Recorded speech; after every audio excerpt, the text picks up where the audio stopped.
Not everyone uses a skincare product. Not everyone cares for their hair.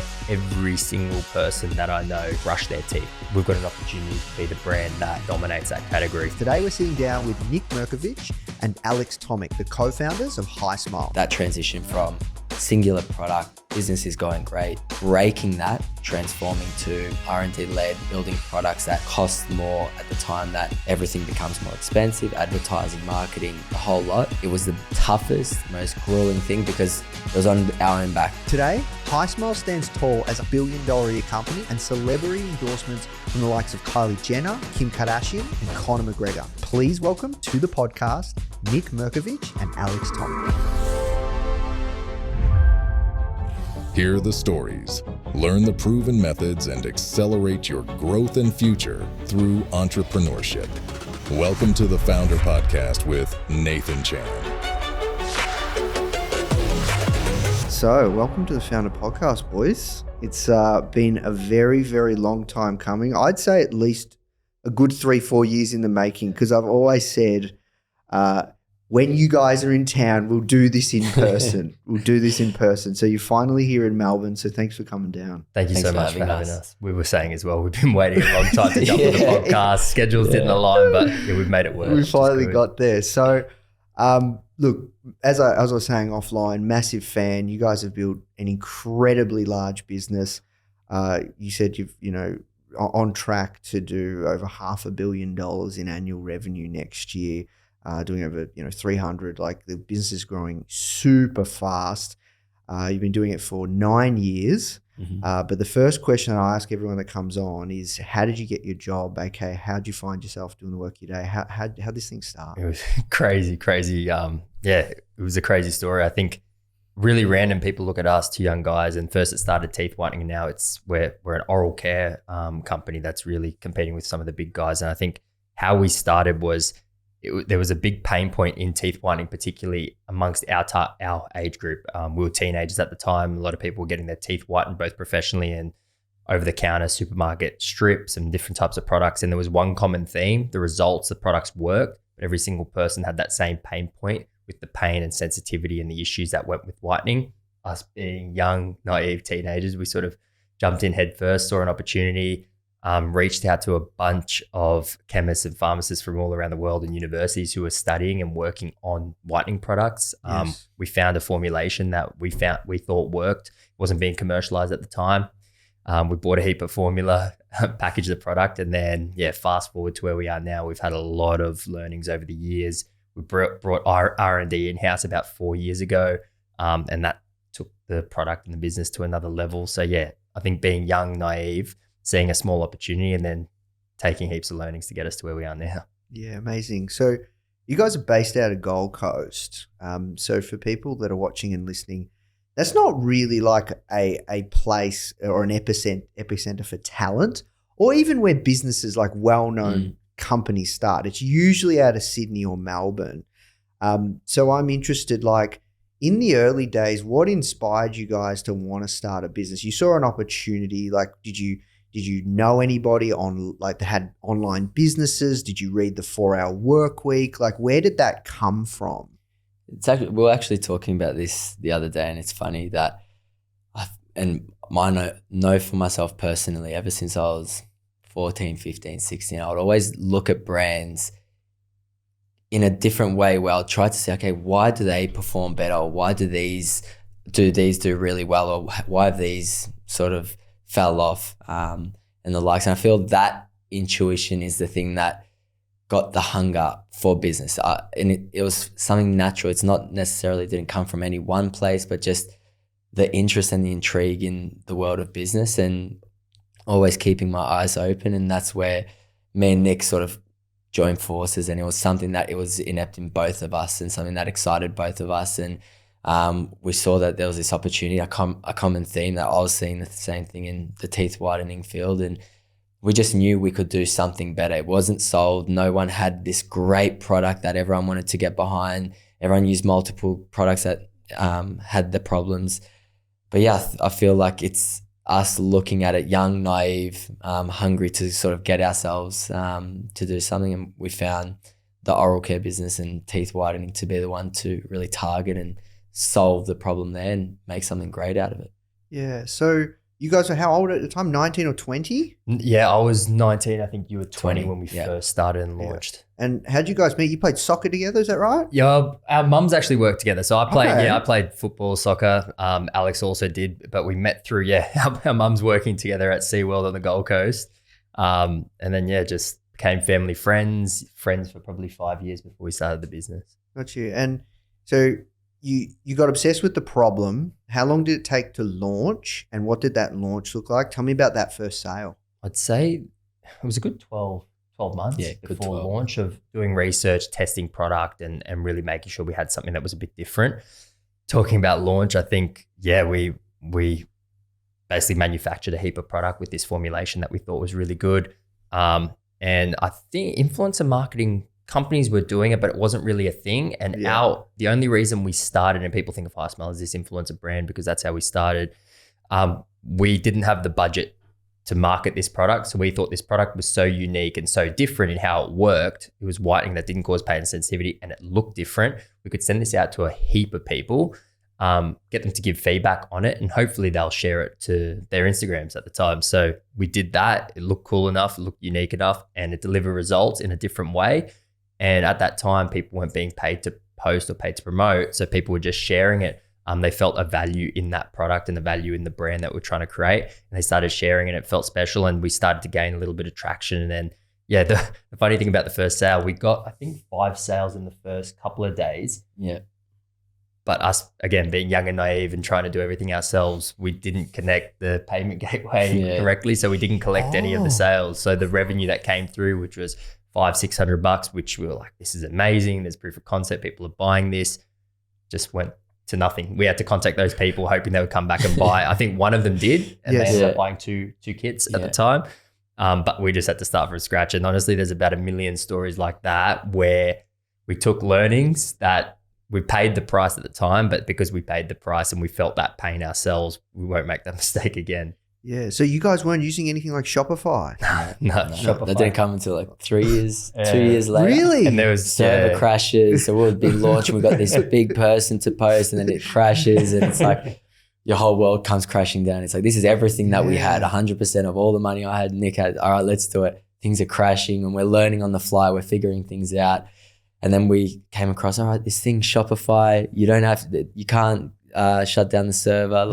And I remember. And we're not technical people. So it's like, it can't crash. It can't, what do you mean it can't crash? Well, we were just used to this, hosting it on our own or with like one of the web development agencies on the Gold Coast, a small mob, and thinking we're a small business. They put us on a basic hosted server plan, shared server with a few other smaller clients. And if we were to send 50 people to the site, it would crash. We just learnt the hard way, I guess. And if you look at it now, looking back, we wouldn't change a single thing. I think the fact that we took those learnings on ourselves and we felt those pain points is why the business, we believe, is in the place it is today. Yeah. So I'm really curious, just the whole Gold Coast piece, you guys meeting, is this your first business? Yep. Yeah. Now, so it's first business. So the success you've had is just like out of this world, coming out of Gold Coast. Like, I mean, a lot of founders, a lot of people, and like, I've always been really impressed from afar, just like the moves that you guys are making. So I'm really curious, like, when it comes to the brand, like a lot of people watching this, they want to start an e-commerce business, they want to start a business, but you have this feeling like, well, that's already done because it's so easy now to start an e-commerce business. And like, there's a lot of copycats. And I saw like in your industry, there were starting to be a lot of copycats, and you guys were an early adopter, but I saw like there was a lot of teeth whitening companies out there, and you guys really legitimized the product. I thought that was a brilliant move, which I watched from afar, where you brought R&D in-house. You clearly differentiated your product. You did a rebrand, which was really fucking cool. And you really kind of stood out in the marketplace and now are clearly just growing like wildfire. Can you talk to me how you came to that realization that you needed to double down on product? And because you guys are great marketers too. You did influencer marketing really well. Like, you know, there was a time where we were very, very high spenders on Facebook ads for Foundr, and we used to share the same account manager from afar. Like, and you guys were in the top, and we were at the top. So I'm curious, like, you guys were really strong marketing, but you made that shift to product. So the first question is, how did you come to that realization? And the second one is, what advice would you have to people when it comes to wanting to start a product, or they have an idea, or they're passionate about a problem, but there's so many other competitors? Yeah. I think two parts. I'll touch on the product part, and that's if you wanted to go in the marketing and the evolution of that side. But I think how we looked at things. So we obviously built our business with this teeth white, singular product, and which worked really well, helped us stay very lean. But I think the thing that makes us unique, we're very extreme. We go down paths and down rabbit holes, and we really take as many learnings as we can. But we're never too obsessed to say, okay, we have to stay on this path, even if it proves us wrong. So we learn. We did amazing with this kit. And like you said, a lot of copycats started to come. And what we had to do, we had to completely break ourselves. We had to change and remove pretty much all this content, all this cachet that we built over 3, 4, 5 years, and say, put that in the bin. We have to transform ourselves over the next 3, 4 years. And that's where we said, okay, let's go heavily invest in R&D. Let's get the brightest minds we can. Let's rethink what not just teeth whitening, but oral care could look like. And we wanted to expand that out instead of just being so niche. Yes. And yeah, we got the brightest mind. We ticked that box. We invested in a great facility that we were able to test every product in-house, and that speed and efficiency from concept to a product that we could actually send to our manufacturers was happening in months as opposed to years. And the quality that we were sending was just immaculate. So if you go then back to, okay, if someone's looking and wanting to create a product, I think ignore the fact that there are a lot of competitors out there. That to us doesn't matter. Look, people have done toothpaste for 100 years. Doesn't mean we weren't able to create a toothpaste that's more exciting and more fun. Just because there's a lot of competitors, it doesn't have to necessarily stop you from making the best new version. And it doesn't require the biggest change like what most people think. And I think not being overly obsessive with, it has to do this or it has to do that. Just make something fun that works with a market that people are going to love. It will work. So you look at the flavored toothpaste, for example, we really flipped that on its head. We created a great base foundation as opposed to sort of these sensitivity or gum health ones. We said, let's make one that ticks all the boxes, but make it fun and exciting and make this so tasty that everyone wants to have it. So whether you're 6 or 60, you're getting excited about brushing your teeth again. And it was that breaking of the mold. It didn't mean because there were thousands of different toothpaste options that we couldn't do it. It's just you got to be the one to put it in, market it, get people excited about it, show the difference through reactions of people. And yeah, it will work. So I think that sort of ties that little story together.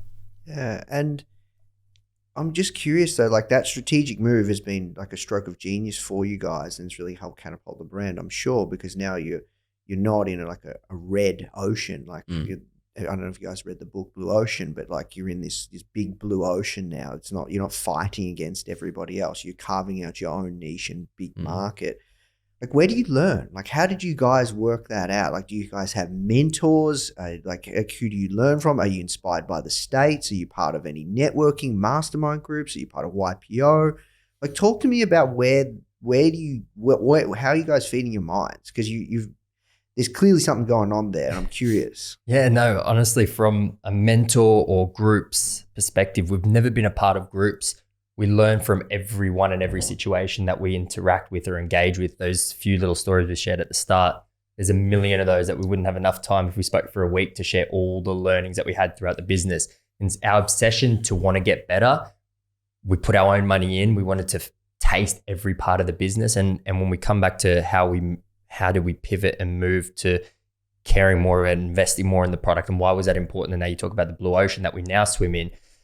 That all came from us feeling enough pain early on. We'd make a move, someone would copy it. We'd make a move, something else would happen. And it was almost like we were competing. And I think back to what you said about the Gold Coast, the beauty of being on the Gold Coast is you're isolated. You're not looking left or right. You're looking at your own self and you're running your own race. And I think that early on really, really helped us. And then I think as we started to do things in the business and test things and bring people in and go, okay, we're great at marketing. We need a better product, or we need this, or we need to bring our operations suck. Like, we don't understand the final cost of our delivered product, or we don't understand true profitability. We understand cash flow, or we're suffering on that side. Like, our obsession to want to understand the full wheel made us really come back to, okay, when we're building this business moving forward, we need to build a moat around what we do. We can't just do a move early on. The first 3 years, we're making moves. Those moves are either getting ripped off, getting copied, whatever's happening. People are taking what we're doing and trying to do it for themselves. And then you're swimming, like you said, in the red ocean.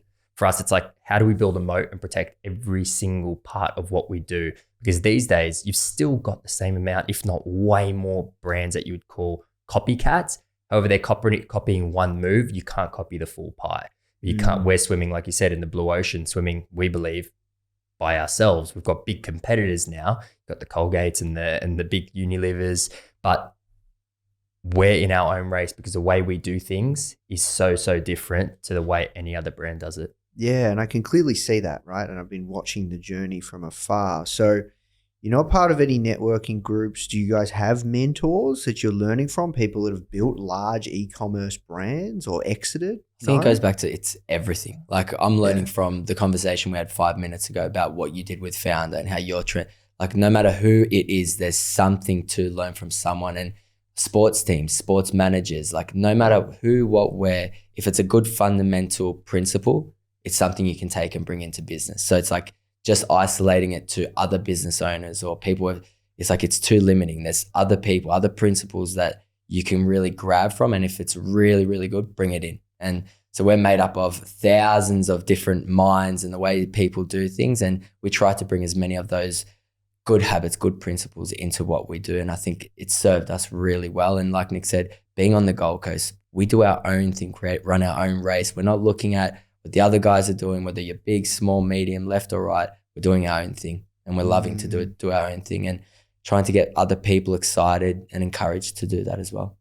Yeah, so talk to me about team, right? Because at the size that you guys are at, you can to really grow a business and scale it to the heights that you want to scale it. It comes back to people. It's going to come back to your leadership team, the strength of your leadership team and the leaders around them. How have you guys approached talent being in the Gold Coast? We talked about it just briefly offline, but I said, let's talk about it while we're shooting, because I think that's an interesting challenge, because a lot of people, they think, oh, you know, if I want to start a business, perhaps I need to go to Silicon Valley, right? Or I need to be in a happening area where there's a lot of great talent or people around. And you guys are starting from the Gold Coast and you build a very large business competing on a global scale.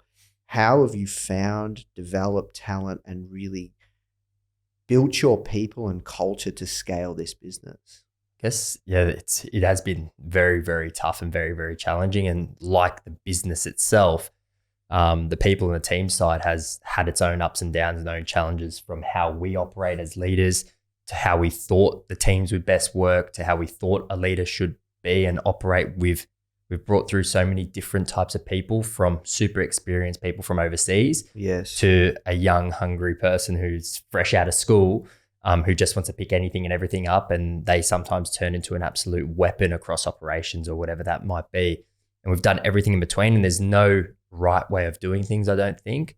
But for us, it comes back to, like Alex said, running our own race. We never wanted to run a business the way other people would run a business, because we're two very unique, different individuals, and HiSmile's a very unique, different business. So for us, it wasn't about looking at other companies and how they were structured. Anytime we did that and tried to follow another model, or Apple's organizational structure, or how they hire people, or how they ladder up and how they have their leadership sort of sitting, whenever we did that, we'd fail. Coming back to what we're about and who we are as people, and what we've found is the best leaders and our best leaders roll up their sleeves and get stuck in.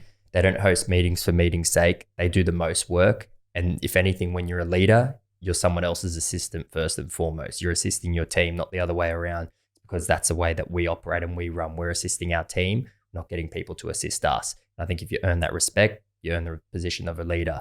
The other thing is we pick leaders who are, yes, they're in specialized roles. You might be the head of creative, but you're very much a generalist when it comes to that. You've got to have an open mind. You've got to have a little bit of a touch and understanding of business. You've got to have a little bit of a touch and understanding of marketing to understand that full scope, to better brief and better work with a team that is super specialized and the best at doing what they do. So for us, we're in an amazing place now. We're always aiming to get better and better and better and develop the leaders that we have within. But we truly feel, when we look today where we're at with the people in the company, we've just reached, I think, 110 just over 100 heads. Yeah. In the office, we've got some amazing leaders in place who feel empowered, who feel like they own their role. They feel like they're not micromanaged. It's not reliant on myself and Alex to make every single decision. And the teams are thriving because of that, because you get to a point where it's easy to manage a team of 20 with myself and Alex, but you get to over 100, you really need to have some really, really good, smart, well-developed, well-trained leaders who you can trust and who trust you to then develop and grow the next crop and the next crop to get us to 200, 300 and whatever that means in terms of people. So what do you guys look for when it comes to great people? I think if I look principally, and I'll use a couple of examples, it's the people who are hungry and willing to get to work and get stuck in. The people who are really smart and know what they're doing in their field, but are willing to pick up the dirt and work at the lowest level if required.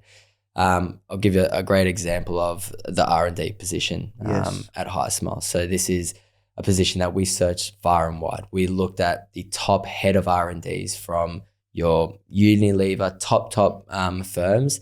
We spoke to all of them, and there was always something with a preconceived notion of and a limitation that existed there from whatever exists, you have to fit within that sort of mold. Yes. Our idea was we wanted to completely break it. So we needed someone who had the knowledge of the science and the chemistry required, but didn't have any true understanding of what already existed, so that when they came on board, it was just an open playing field, go as far and wide as we could. So in the end, we recruited a head of science from one of our local universities on the Gold Coast, one of the brightest minds that we have at HiSmile, really open, but someone he's willing to get stuck into the little, most micro details and think as broadly as possible. And he didn't come with the limitation of, well, we can't do this, or everything we try, everything. And then once we try, if it doesn't work, we're all happy to part ways and move on to the next thing. But it's that willingness to try everything to get to that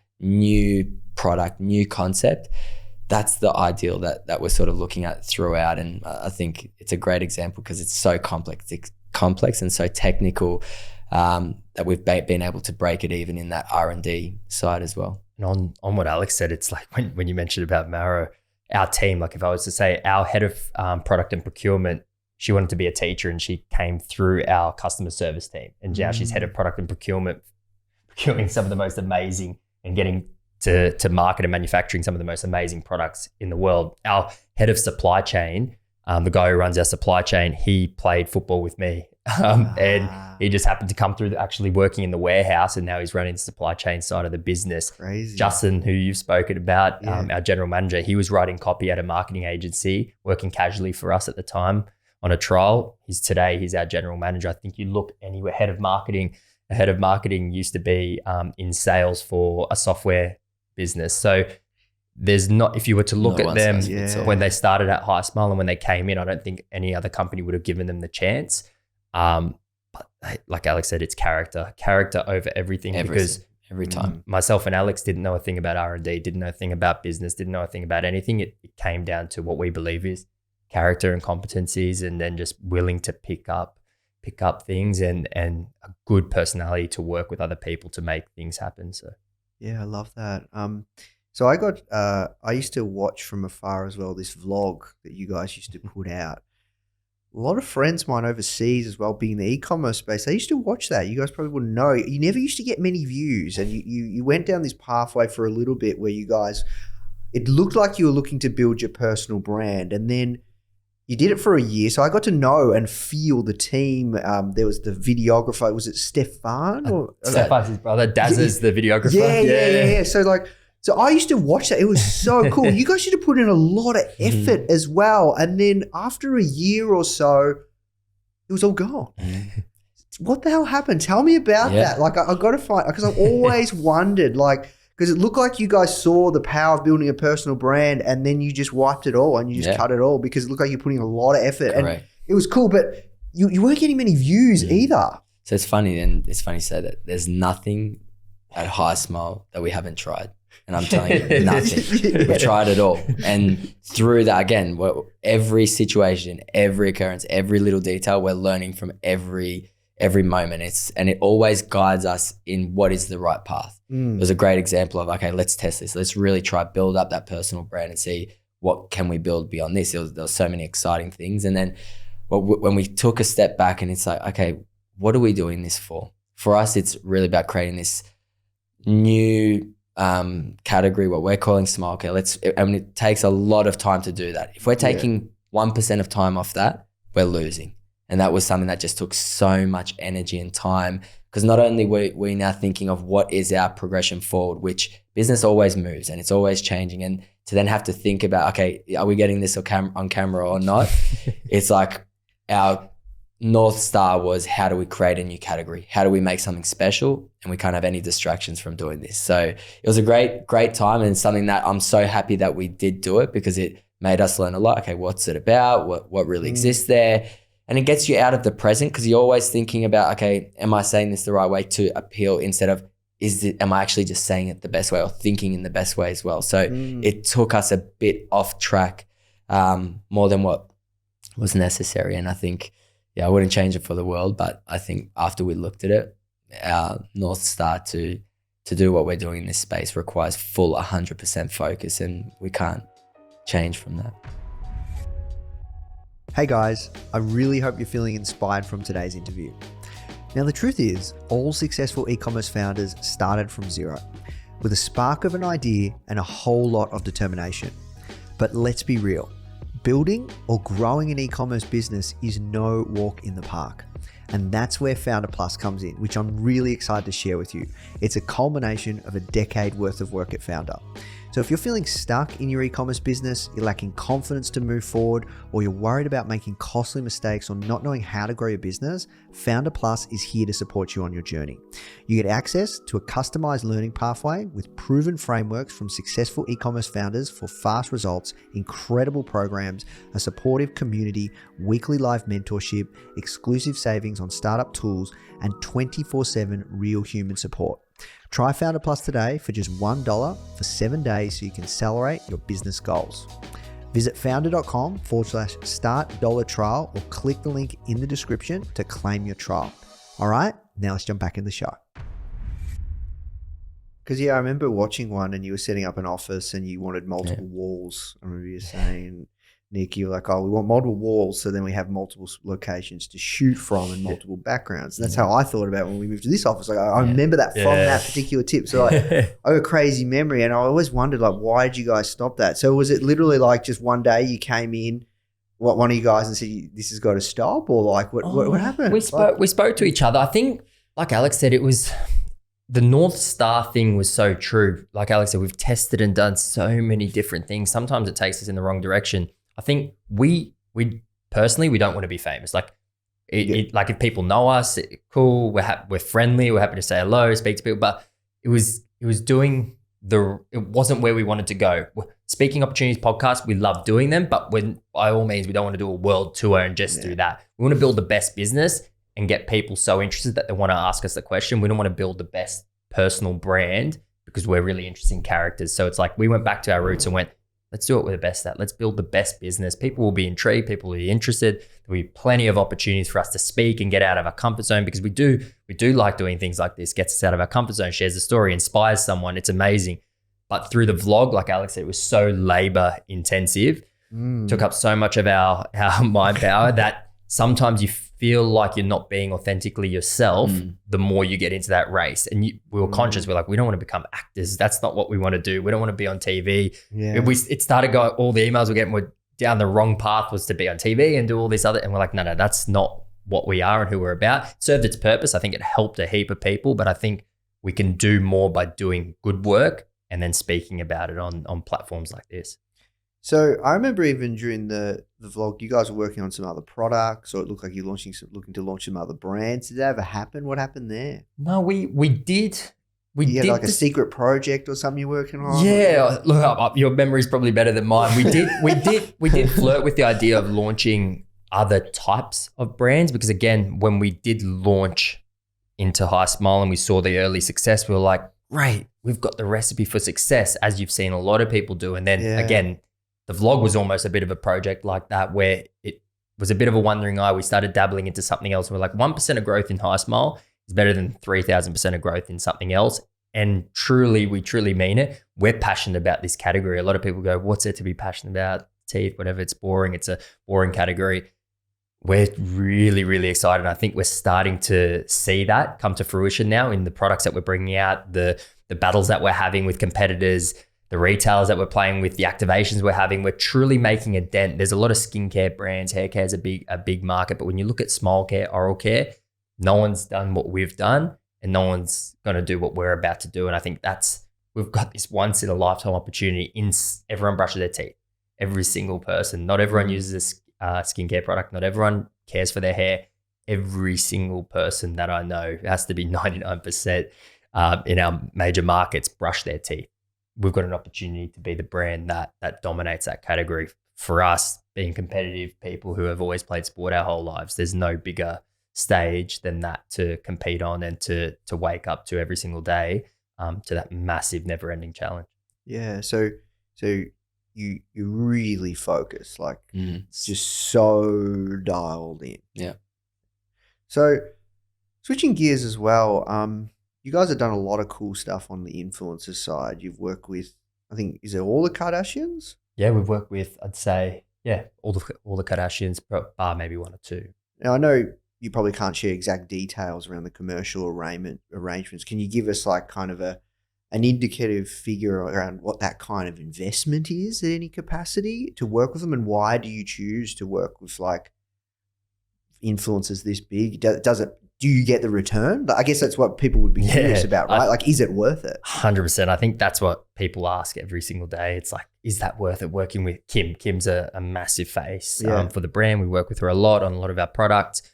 Look, when it comes down to what something's worth, I think it's looking at the business holistically. Like when you look at Nike, for example, they'll attach themselves to certain figures, not just to sell more product, but to tell a story, to retailers and to sell dreams to potential customers as well.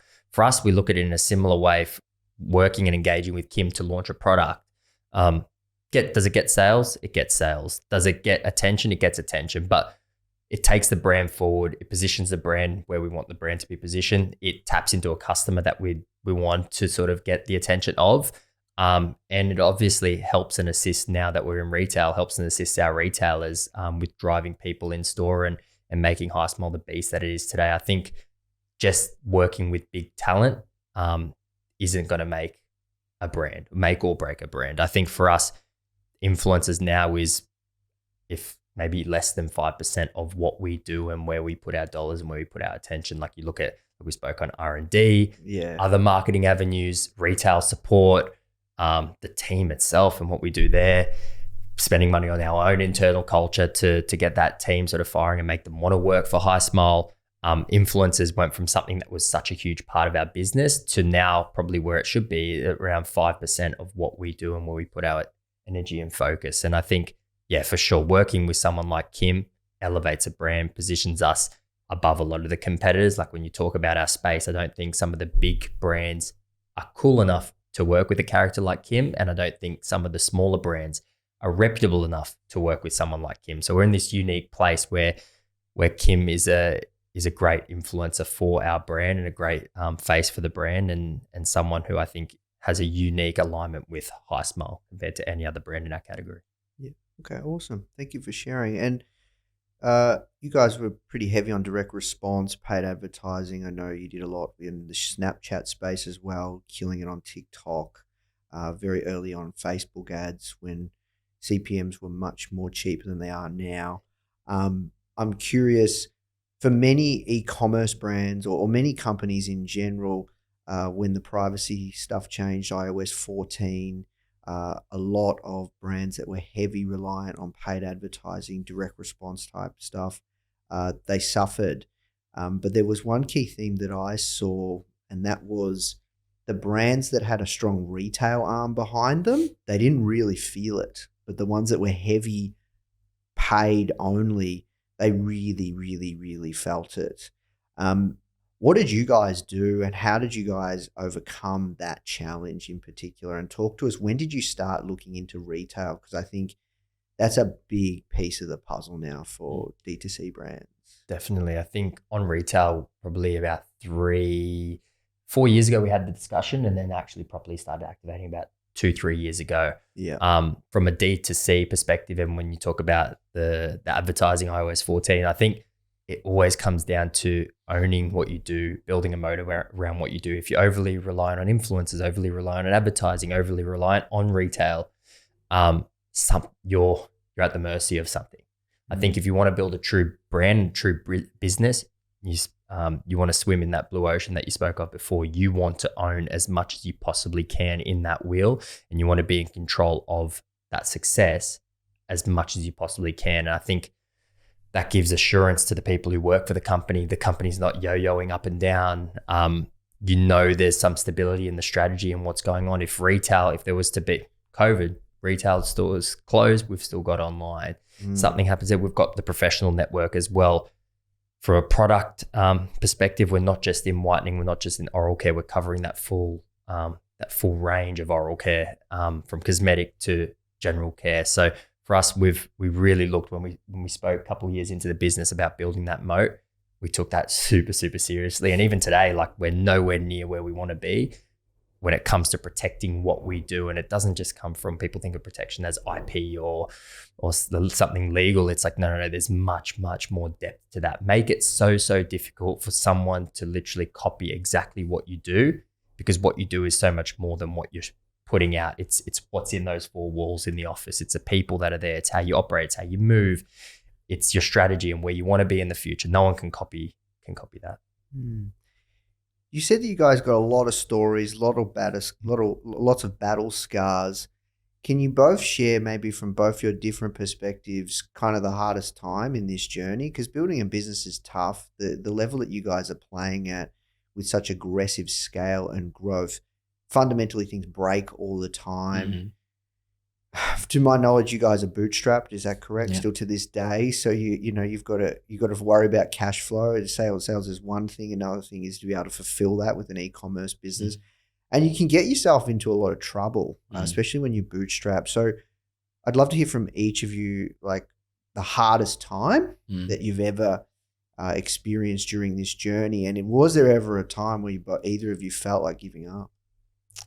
It's a good question. I feel, if I go back, the toughest time was at the time that we made that decision for that transition from singular product, business is going great, things are working, it's easy to manage, and it's a team of, say, 10 to 20. Things were up, and breaking that. So obviously transforming to R&D led, building products that cost more at the time that everything becomes more expensive, advertising, marketing, the whole lot, came this, oh my God, we have got to roll the sleeves right up. So this was, call it 3 odd years ago.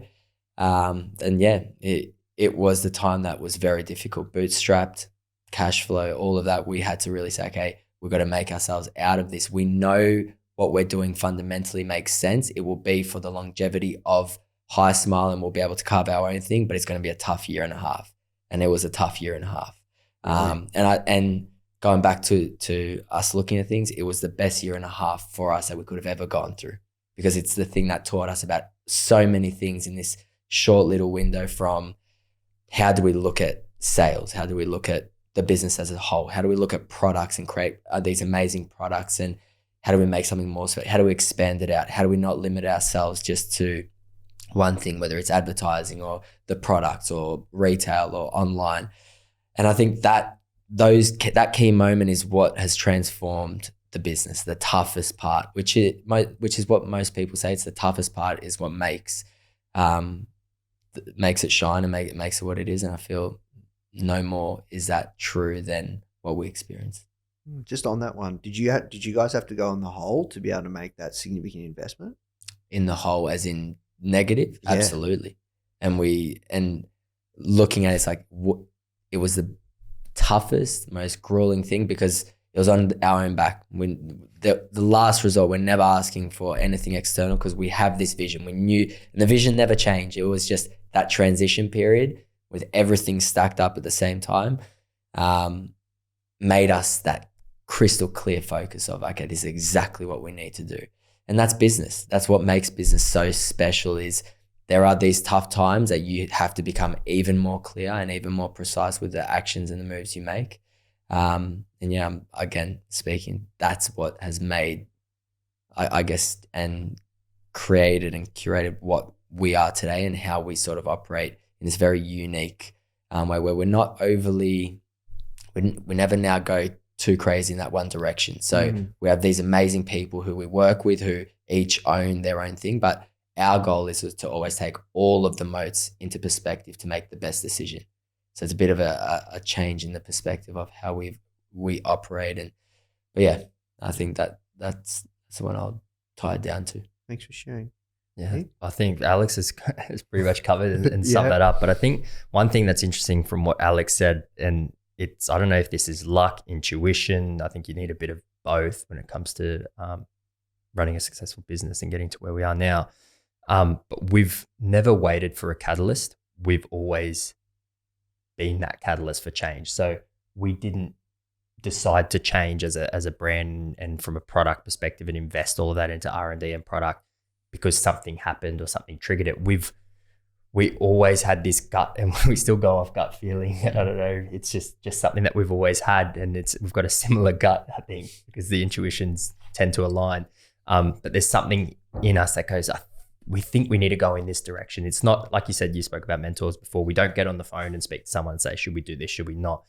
It's the two of us jumping in a room going, I've got a bit of a gut feeling we need to do a bit more of this. And then Alex go, you know what? That's weird. I agree with that. And if both guts agree, we do it. Yeah. And every single thing we've done, when we've pivoted, when we moved, it's not been because of a catalyst. We've felt something, and before something's been on fire or something, there's been an issue or there's been a drama or something's forced us to change and move, we have seeked to make that move. And I think it's because we're never satisfied we never sort of sit there and go, oh, what we're doing is amazing. We're always looking forward, always looking at that next step. And I think now we've got the responsibility to do that. We don't just have myself and Alex, we've got over 100 people that we're responsible for as well, for their growth and their lives and their passion and their careers. So for us, we always have to be obsessed with moving forward, not smelling the roses, but instead looking at what could be a potential red flag, what could be a potential harm in the future, rather than waiting for that catalyst to bite you in the ass and go, oh, make that change. Yeah, and where does that come from? Like that hunger, where does it come from? Is it?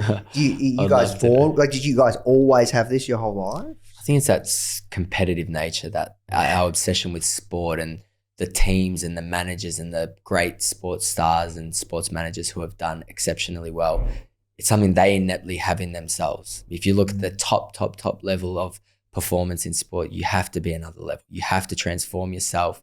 Whether it's football you're talking about, you have to treat, if you're a striker 10 years ago to what a striker is today, it's two completely different things. You have to transform yourself and become something even better. Whatever the standard is, you've got to break that as well. And I feel business is the never ending version of that. It's every 10 years, you're always in that business. You have to transform the business, the way you think, the way we're going to elevate in our category, we need to accept that over 10 years, there'll be someone that creates something special in our category.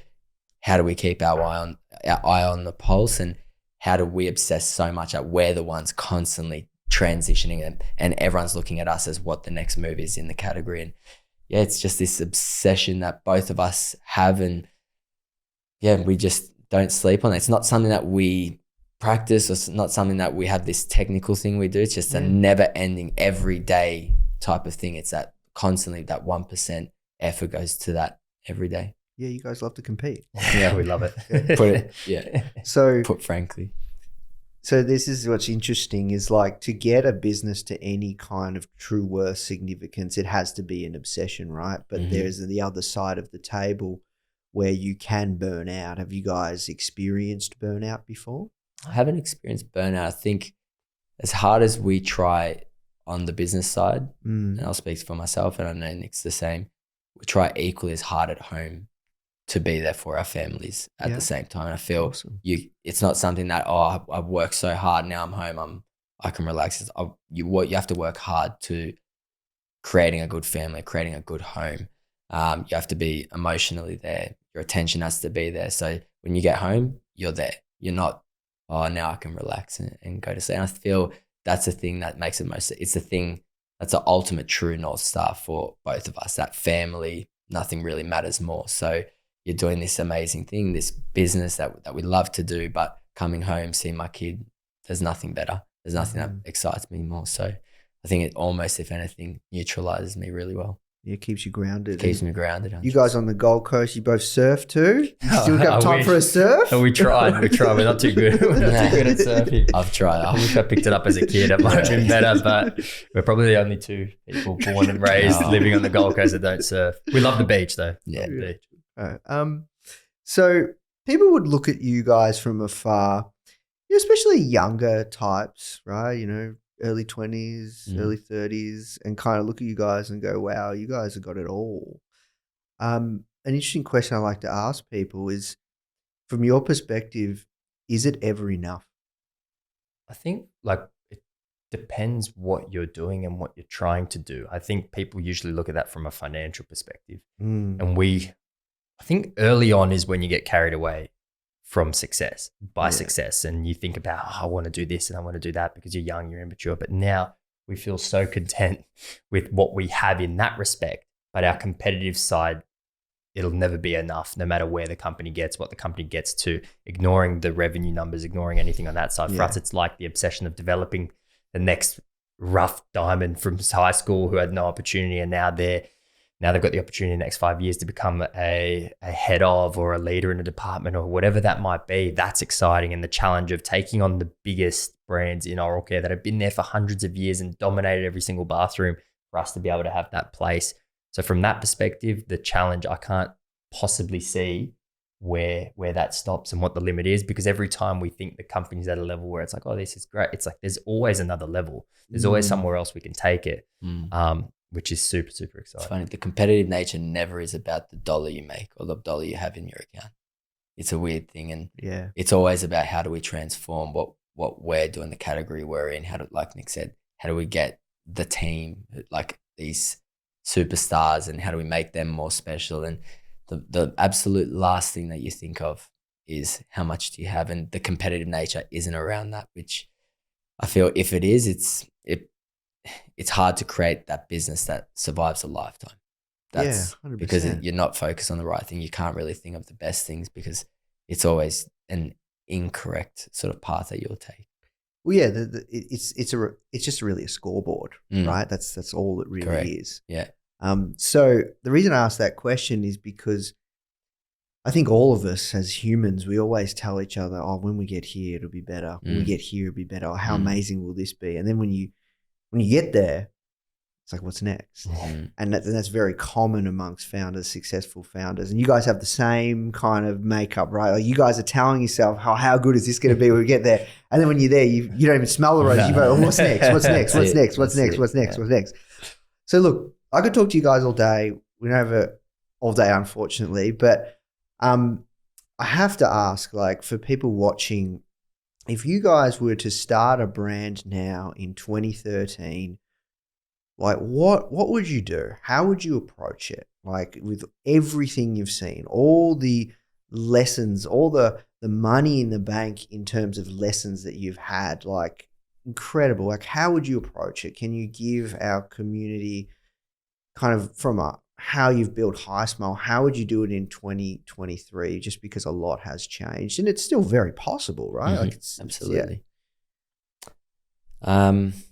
And maybe you can talk from a product side and you can talk from a marketing side. Yeah. Okay. Good idea. I think first and foremost, not to get crumbled by there being too many competitors in whatever you want to do. So first and foremost, find something that you absolutely love, as in a category, an industry, or something that you could really get behind and support because you figured out a way that you can do it better than what it's already being done.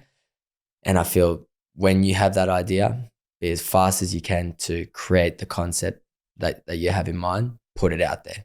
Don't wait, don't overthink, just put it out there and start that process. And you're going to have to start small, effectively, be very effective with that. You don't have to start big and put crazy amount of dollars in there. Don't look for external funding. Don't look at any of that. Just figure it out. get it up and running as quick as you can, create a product in a very small batch and just get going. I think the thing people do most of the time when they're first starting out, they just get crumbled because, it's not perfect, or there's too many competitors, or it's going to be, just do it. Just do it. And if you truly love it, you're going to succeed. You'll make the best product. Customers will get engaged. You'll figure it out. If you don't, you'll never know. You'll never have the chance to do so. So I'm just a believer. Just do it. Just get it done. Thank you for sharing. Nik? Yeah, I think it's funny. We always talk about how hard it would be. Like if people say, would you sell the company? And people start throwing these crazy numbers. Like the hardest thing is, I don't know how we would start another company again, because you have to go straight from step one and we take all the learnings that we've had and we would immediately inject that in to that company, which means we're starting ahead of schedule, which is probably a disadvantage, I would say, weirdly, because we would naturally, as egoless as we want to be, you're coming in with a bit of an ego. If we were to sell up shop and go, let's start this glass company, we're going to sell glasses. We're coming in with all the learnings we have from HiSmile, and no matter what, we're going to treat that as HiSmile, which is the person who comes in fresh and starts that glass company probably has a better opportunity of doing well, I believe, and succeeding, because they're running their own race. They're focusing on it themselves. So when I look at what we've done as a brand, what we've done as a business, I wouldn't take any of those learnings or install them in my head and have them so I don't make those mistakes. It's all those little mistakes. And to what Alex said, you've got to jump in, you've got to make that move, because you want to and you need to taste every single part of the business. I don't care if you're a finance guy, you need to figure out marketing. If you're a marketing guy, you need to figure out finance, you need to figure out legal, you need to figure out product. You're not going to go study law and get your degree and become the best lawyer. That's by all means not what it's about, but you have to be dangerous enough to have a conversation with a lawyer who's going to give you advice, because you're making the decision. If you truly care about that glass company, you're going to want to touch every single aspect of that glass company throughout its journey, not all at once, not at the start. Like Alex said, just start, but don't try to be HiSmile from day one. Start that glass company, start selling it at the markets, find proof of concept, find what people like, get customers' feedback, do it like the good old days. And I think just because we're in the future, just because we've got more technology, don't get crowded in thought and don't get distracted. I think people first start a company and they look online and they go, I want to be the next HiSmile, I want to be the next this, the next Nike, the next Apple. Focus on yourself. Take inspiration from all of those. Test some things that they've done, but understand where you are today in your journey, because tomorrow will never be the same as today, and you want to really appreciate that. And while we don't smell the roses, we appreciate where we are in our journey. We could easily, where we sit today, raise hundreds of millions, if not billions of dollars, and the offers are there to inject straight into HiSmile. But we'd still be in the same place we are today. Maybe we'd sell a bit more product, we'd get a bit more reach in retail, we'd up-spec our office in our space, but we would have then skipped 10 years of learning that we would have had, and something's going to crumble because we're not ready for that yet, clearly, because we haven't achieved that yet. So for us, it's about taking those steps all the way through the business and obsessing. Like I said, if you're starting this glass company, start that glass company with yourself, your friend, whoever that is, and touch every single part of that business. Don't try and make that glass company. This is made by IKEA. Don't try to be IKEA today. IKEA wasn't IKEA at the start. HiSmile wasn't HiSmile at the very start. We're very different to what we were before. And it's because we touched every single part along the way. So there's something about you guys where you guys really want to just embrace that journey. Yeah. You're not looking for shortcuts. No.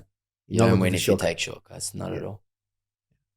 I have to ask, and just delve a little deeper, like most people looking, listening, watching, reading, you guys could raise a lot of money from, PE or VC, and you haven't.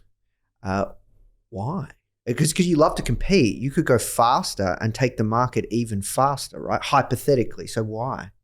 I think it comes back to sort of what I said. I think you take that money on, you use that money to spend on the strategy that you have today. Yeah. But the strategy you have today is ready for what you're there to do today.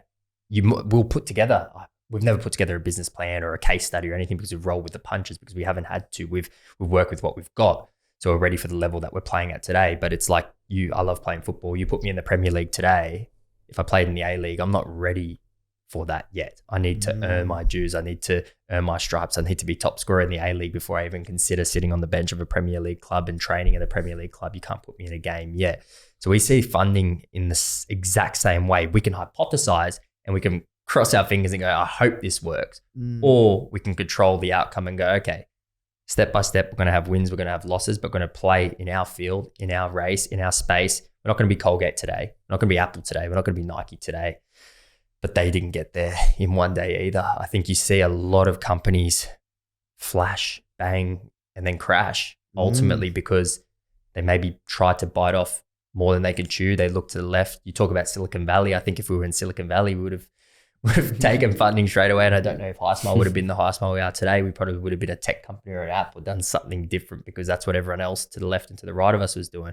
But we stayed on track. We stayed on focus. Yes, it's changed a little bit throughout the journey, but it was never these crazy turns or turbulence that a lot of brands face because we tried the whole time to be in control of that race as much as we possibly can. And I think money is the biggest thing when it comes to it. I think you could only do what you can do with what you have in the bank to work with. You can't spend money and we couldn't launch into all the retails we're in today. That would have sunk our ship. If we had all these contracts on the table, we wouldn't have been able to fulfill them because we would have needed money to fund those projects. And then you fund the project, your business isn't ready, you get the product in the stores, but the product aren't selling because you're not where you need to be. So I believe 90% of the time it comes undone somewhere unless you're really, really, really, really, really ready for it. Yeah, no, thank you for sharing. Because it's interesting, right? Like the economy has definitely changed, and you look at some of these D2C brands that are on the NASDAQ, hardly any of them are profitable. And I know you guys would know that, right? Yeah. And they're so capital intensive, and the culture is let's solve the problem with more money.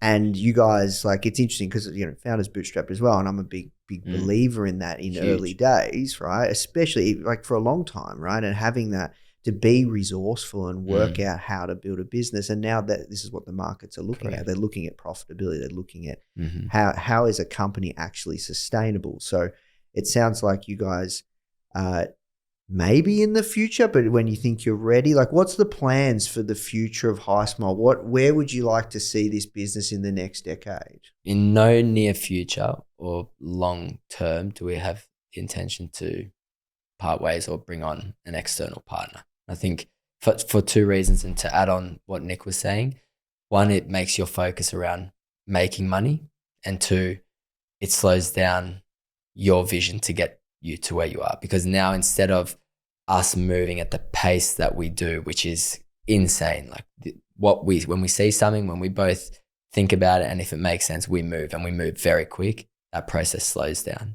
The one who's doing the newest stuff, the most exciting stuff, and doing it fast and effectively, you're going to win. Slowing that down and then focusing only on what your net outcome is every quarter or whatever that is, it's not something that would be a part of anytime soon. And I can't see it. And I think that makes it even more exciting because it shakes up that industry. And I think it alerts that if you're a product business, this is an unpopular belief, but if you're a product business and you're asking for money because you're not yet profitable, there's something wrong with the business. And you just putting more money in it is making potentially a problem worse and harder to get out of it.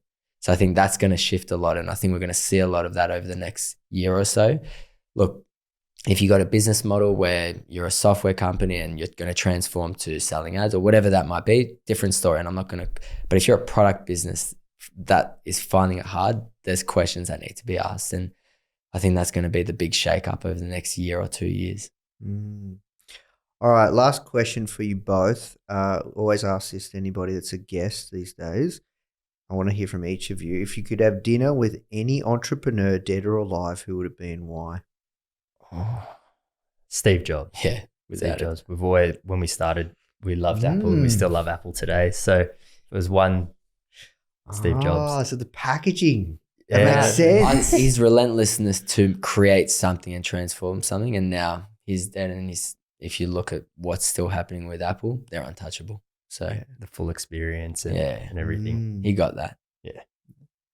All right, we'll wrap there. Thank you so much, guys. Thanks for having us. Hey guys, if you love this episode, you've got to check out my interview with Davey Fogarty on how he finds trends in undercapitalized markets and turns them into multi-million-dollar businesses.